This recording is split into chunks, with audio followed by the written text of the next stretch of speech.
Mesdames, Messieurs, peuple congolais, chers membres de la diaspora, je vous informe que ça chauffe entre les despotes Denis Sassou Nguesso aux abois et au crépuscule et Paul Kagame en danger.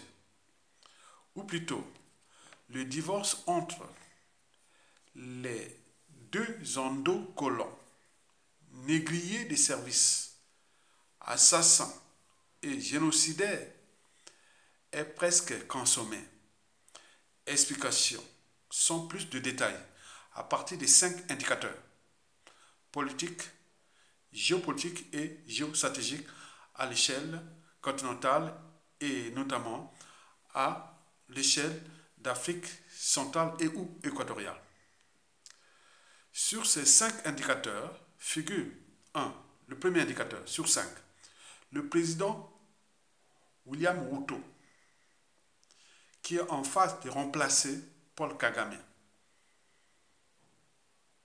Vous savez que Paul Kagame fut placé là pour chiffonner les ressources gigantesques dont dispose la RD Congo, en créant le bazar, les chaos, les génocides, les crimes et tout compagnie. On parle de 18 millions de morts. Donc il est maintenant périmé, Paul Kagame. Donc là, on est en train de faire la promotion de William Ruto. C'est lui qui risque de prendre la place de Paul Kagame. Je ne vais pas aller sur les détails, parce que ça, il y aura des impacts dans la sous-région et en particulier aussi dans notre pays. Comme disait le président Laurent Gbagbo, que le colon, quand il arrivait à un endroit, il attaquait le village A, le village B dit, oh, mais ça se passe là-bas. Après, le village B, après le village C, etc. Donc, c'est ça. Donc, il y a quelque chose qui se dessine ou se réorganise d'un point de vue géopolitique, géostratégique à l'échelle d'Afrique équatoriale et notamment dans le bassin du Congo ou en Afrique centrale. On regarde des rapports de force entre l'Occident et le Sud global. Donc cet indicateur-là est très important. Donc vous devez suivre l'indicateur ou le déplacement des sons des décisions occidentales contre la RDC vers le Kenya. C'est à suivre. Le deuxième indicateur sur 5, c'est Paul Kagame. Vous le savez que depuis le génocide rwandais de 1994, de mars 1994, on parlait des Tutsis, voilà, des choses comme ça, voilà.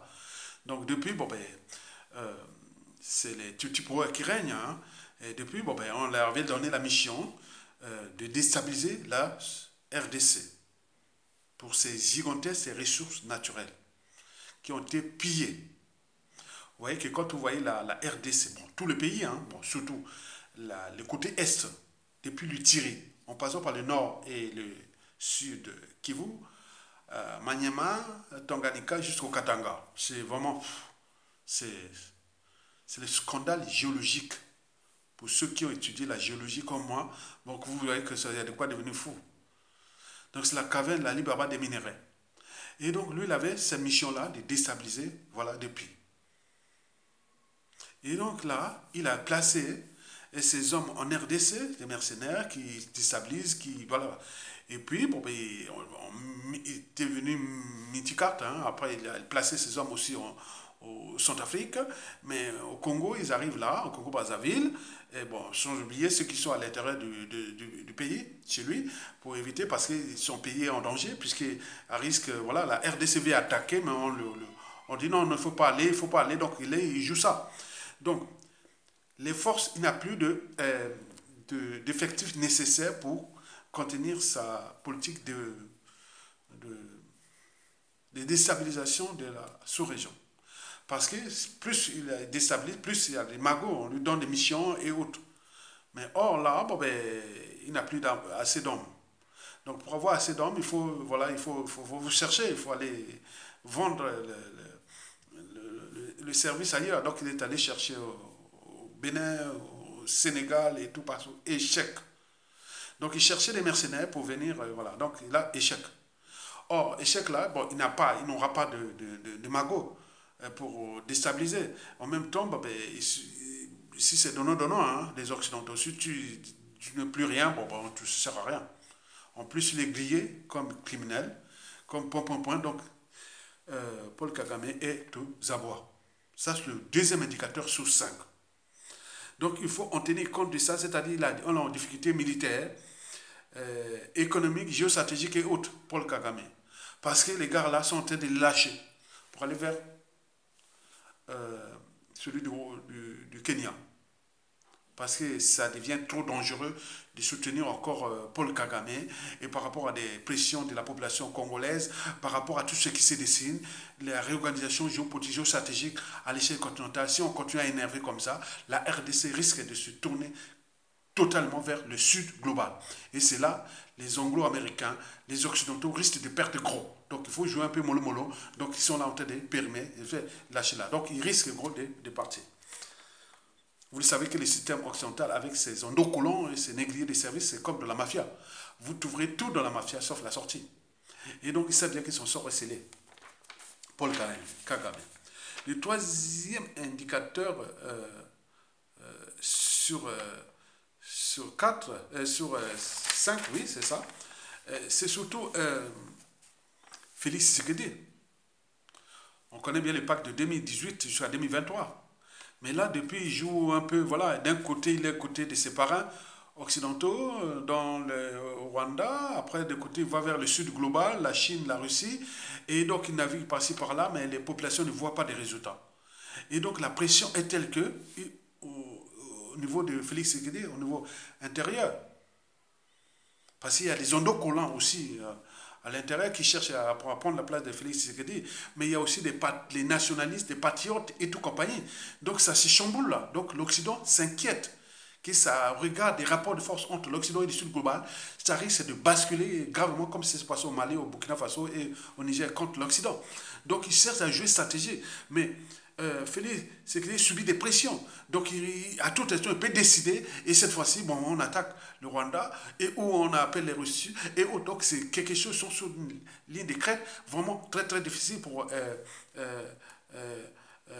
l'Occident et Paul Kagame. Donc si bien qu'il cherche à les lâcher parce que tous les Africains, et notamment les Congolais, savent bien que Paul Kagame, c'est un assassin qui est utilisé par les Occidentaux pour tuer les nègres, les négriers, les nègres, les Africains, les Congolais et autres.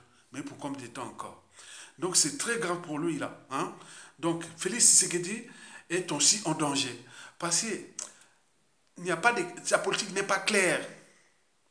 Il veut jouer les consensus dans un pays où les rapports de force sont tels qu'on ne veut pas vous laisser libre parce que vous êtes dans un pays qui est trop riche. On veut l'exploiter, le piller. Donc il faut rejoindre les gens qui ont la même mission que vous, c'est-à-dire que l'Occident stoppe ce qu'il a tout fait en Afrique depuis l'esclavage, la colonisation jusqu'à nos jours. Et donc ce qui ne manque pas, donc Félix Tshisekedi est aussi en danger. Mais il a des perspectives, et seulement s'il rejoint le Sud global, et notamment la Russie. Et donc ce qui risque d'arriver, donc il y a des pressions là, il y a beaucoup de choses qui se dessinent. Et le quatrième indicateur sur 5, c'est Denis Sassou Nguesso. Ben oui, vous le savez que lui, c'est l'homme de la France-Afrique. Que depuis déjà 1997, il n'a cessé de nous piétiner, nous, peuple congolais, et fracasser notre pays qu'il a vendu à la découpe. Donc, sauf que, bon, à l'intérieur de son régime, il y a le clan est déjà divisé pour la peur des lendemains, pour la succession et beaucoup de choses comme ça. Mais n'oublions pas qu'il y a des règlements politiques et militaires dans le Nord et dans la Kivette. Tout sauf ce clan est Mboshi. Et donc là, la passion, c'est là, risque de se chambouler. Bon, il faut prendre aussi les contentieux historiques dans le Sud, où les Sassou Nguesso et la France africaine ont cessé de tuer les compatriotes du Sud Congo à partir de Brazzaville jusqu'à Pointe-Noire, où ils prennent tous ces ressources de pétrole et tout compagnie. Il y a ces contentieux-là. Il y a un génocide qui s'est passé de 1997 à nos jours, qui n'est pas encore traité. C'est Sassou Nguesso et la France-Afrique. Mais n'oublions pas le contexte anti-France-Afrique à l'échelle continentale. Ça fait beaucoup. Et donc, Sassou Nguesso là est grillé et la France Afrique ne sait pas quel chercher quel endocollant, quel nouveau négrier et autres, d'où ça bloque.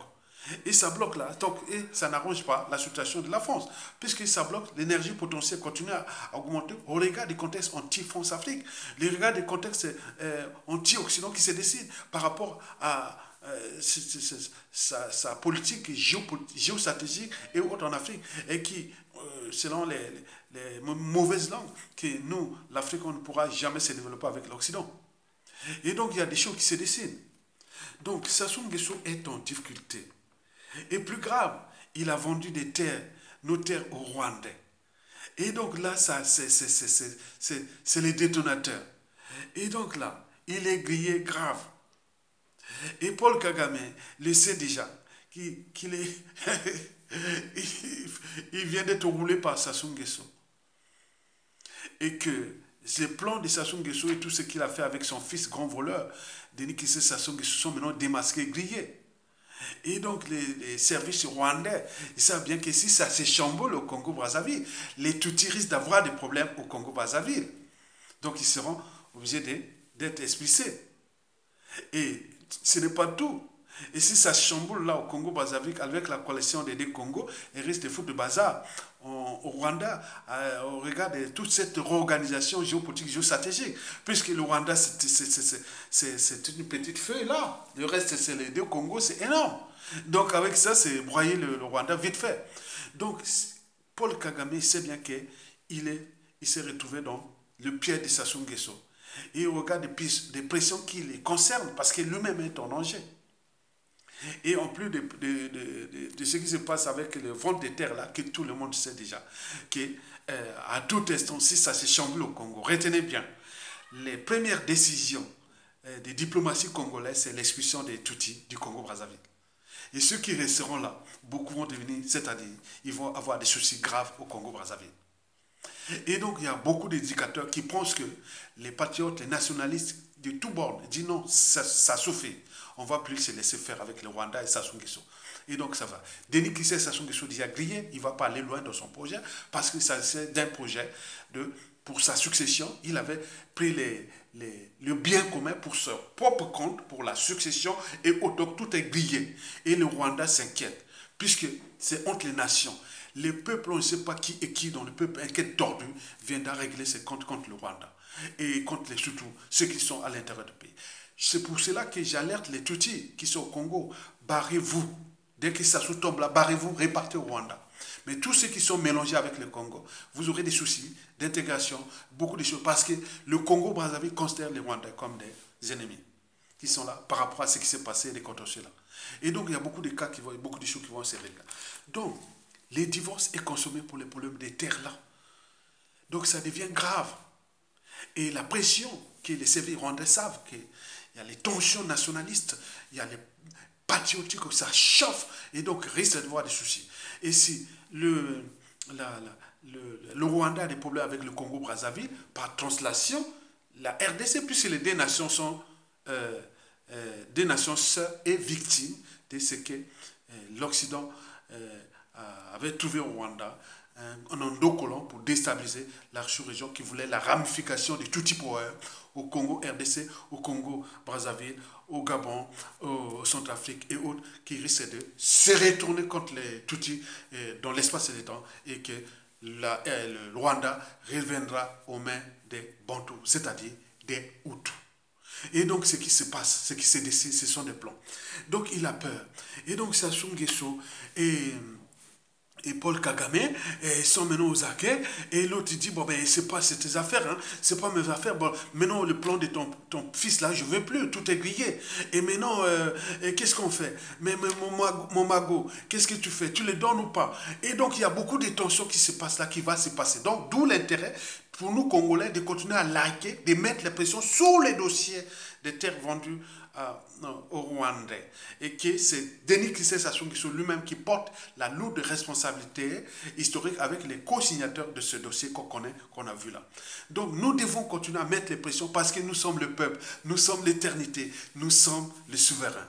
Et dans le peuple, on ne sait pas qui est qui. Quel tort viendra pour régler ces comptes-là? Parce que là, on a eu Sassou Nguesso 2015. Il nous a roulé dans la farine. 2016, pareil. 2021. Et là, il vient de vendre nos terres. Là, tout est là rouge contre lui et son fils grand voleur et tous ses partenaires au niveau national qui ont joué à la lâcheté au courage pour oser dire non et d'agir. Donc ça va arriver, ça soit tombé. Et donc voilà pour vous la synthèse de ce qui se passe. Parce que la chute des dictateurs ou des pions occidentaux, ce n'est pas seulement les pressions nationales. Ce n'est pas seulement ce que Sassou Nguesso a fait de mal contre nos peuples congolais. Sinon, c'est nous-mêmes qui devons prendre les responsabilités. Maintenant, eux, s'ils se décident de changer Sassou Nguesso, c'est en partie lié à toute cette géopolitique-là. Ce qui se passe, les rapports entre Sassou Nguesso ou le Congo avec la RDC, avec le Rwanda, avec le Burundi, avec l'Angola, le Centrafrique, le Cameroun, le Gabon et autres, le Tchad. Il faut en tenir compte de ça. Donc, quand vous voyez le Congo là, ce qui se passe là, les décisions de virer Sassou Nguesso pour les Occidentaux ou la France-Afrique ne tiennent pas compte de nos souffrances. C'est de leurs intérêts, leurs enjeux. S'ils voient qu'il n'y aura pas de pion de l'après Sassou Nguesso, c'est là qu'ils vont commencer à penser à placer un nouveau. Est-ce que nous allons laisser faire au regard des souffrances qui s'est passées et que historiquement, il n'y a eu que Sassou qui nous a trahis? Ni Massamba Deba, ni Yulu, ni Marengwabi, ni le professeur Pascal Souba, ni Yombi Opango nous avaient trahi le Congo. Il n'y a eu que Sassou. Mais comme ces gens-là sont déjà en tenue conditionnée, au regard de ce qui se décide, ils risquent de se retrouver comme Sassou Nguesso, qui est devenu un autre Sassou Nguesso. Donc, d'où l'intérêt d'alerter et de veiller les consciences qu'on ne va plus se laisser faire. Et donc, nous devons continuer pas à pas vers la chute du plus grand despote criminel de tous les temps. Et donc là, il y a ces embrouilles, ces enjeux géostratégiques, géopolitiques. Et donc tout le monde, quand tu vois Sassou Nguesso, la France, Afrique, les Occidentaux, ah ben oui, on commence à, voilà, on ne va plus l'aider, hein, on va pas, non, c'est fini là. Donc là, c'est donc tout l'intérêt de mettre les pressions. Mais ils cherchent là, si on enlève Sassou Nguesso, mais qui mettre à la place? C'est là le questionnement pour eux. Mais pour nous, c'est aussi le questionnement. Pourquoi on laisse faire aujourd'hui? Tout est vert pour nous. La convergence des luttes est là, du nord au sud, de l'est à l'ouest. Le Congolais aime vraiment, veut qu'on les dégage. On le voit, mais qu'est-ce qui coince? Donc prenons notre responsabilité de peuple au niveau citoyen qu'au niveau militaire, comme ça s'est passé au Mali, au Burkina Faso et au Niger. Tant qu'à faire. Mesdames, Messieurs, peuple congolais, likez et partagez la vidéo et soutenez la résistance. Mais surtout ça, c'est vous donner les bases de réflexion des situations qui s'échambrent. Donc on analyse ces indicateurs en fonction des contextes. Ok? Merci. À bientôt.